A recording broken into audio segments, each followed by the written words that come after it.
Jewellery షాప్లో వచ్చి owner వాళ్ళకి అటాక్ చేసి దాడి చేసి attempted to take away some things, కానీ అది సక్సెస్ఫుల్ కాలేదు. వాళ్ళు పారిపోయారు అండ్ అది బాగా వైడ్లీ రిపోర్ట్ అయింది. సో దాంట్లో మన సైబరాబాద్ సైడ్ నుంచి Medchal police, CCS and SOT కలిసి మల్టిపుల్ టీమ్స్ చేసి yesterday evening kala they had apprehended 2 of the offenders. Apprehend chesi valki further interrogation and investigation chesi valki remand chestaru. So deentlo 3 members were involved and one of them వాడు help చేశాడు వాళ్ళకి to get the వెహికల్లో తీసుకురావడం and అక్కడ observe చేయడానికి. So rest of the details I will ask DCP crimes and DCP Medchal to tell you. So this was the case. అది it was being reported that బయట నుంచి ఉన్న వాళ్ళు బయట నుంచి వచ్చిన గ్యాంగ్స్ ఉన్నాయి, but it was all local పీపులే ఫ్రమ్ హైదరాబాద్. చెప్పేస్తాను.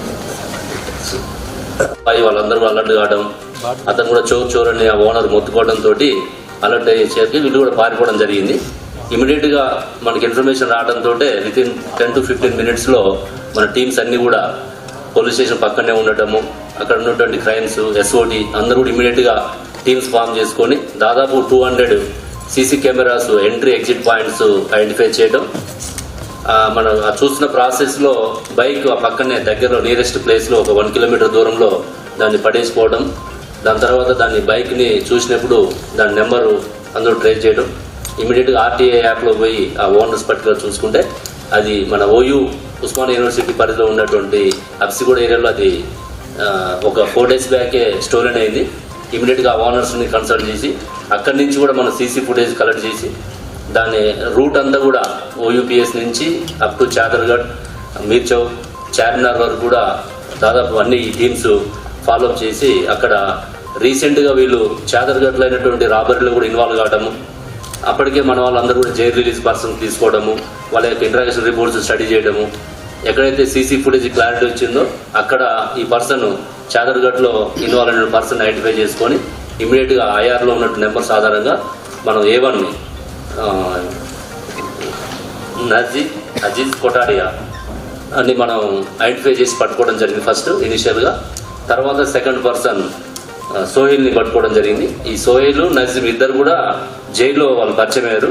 వీళ్ళిద్దరు కూడా ఆర్జన్ మహారాష్ట్ర కొద్ది కాలంగా ఇక్కడ బిజినెస్ పర్పస్ వచ్చి ఇక్కడ అఫెన్స్లో పాల్గొనడము మీకు లిస్ట్ చేయడం జరిగింది. A1 నజీమ్ 2 అఫెన్స్లలో ఇన్వాల్వ్ అయినాడు, A2 సల్మాన్ 7 అఫెన్స్లో ఇన్వాల్వ్ అయినాడు, A3 ఎవరైతే ఉన్నారో ఇప్పుడు అబ్స్టాండింగ్ ఉన్నాడు సల్మాన్.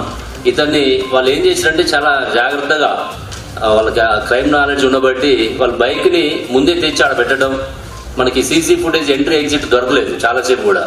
ఒక 1 kilometer రేడియస్లోనే ఆ బైక్ని వాళ్ళు 2 days బిఫోర్ వచ్చి అక్కడ పెట్టిపోవడం వల్ల మనకి అర్థం కాలేదు. ఎప్పుడైతే బైక్ మనకి దొరికిందో దాని తర్వాత మళ్ళీ మనకి అప్సిగోడ్ నుంచి CC ఫుటేజ్ స్టార్ట్ చేయడం జరిగింది.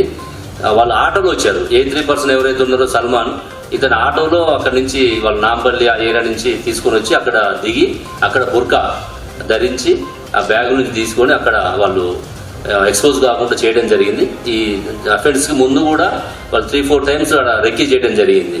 ఇట్లా వాళ్ళు 10 places ఐడెంటిఫై చేసుకున్నారు. ఏదో ఒక షాప్లో చేయాలనే ఉద్దేశంతో మనకు హైదరాబాద్ సైబరాబాద్ కమిషనరేట్ పరిధిలో గోల్డ్ షాప్స్ని టార్గెట్గా చేసుకొని వాళ్ళు రెక్కీ చేసుకోవడం జరిగింది. ఇక్కడ వాళ్ళు రెక్కీ చేసిన తర్వాత వాళ్ళకి ఇది సూటబుల్ ప్లేస్ అని చెప్పి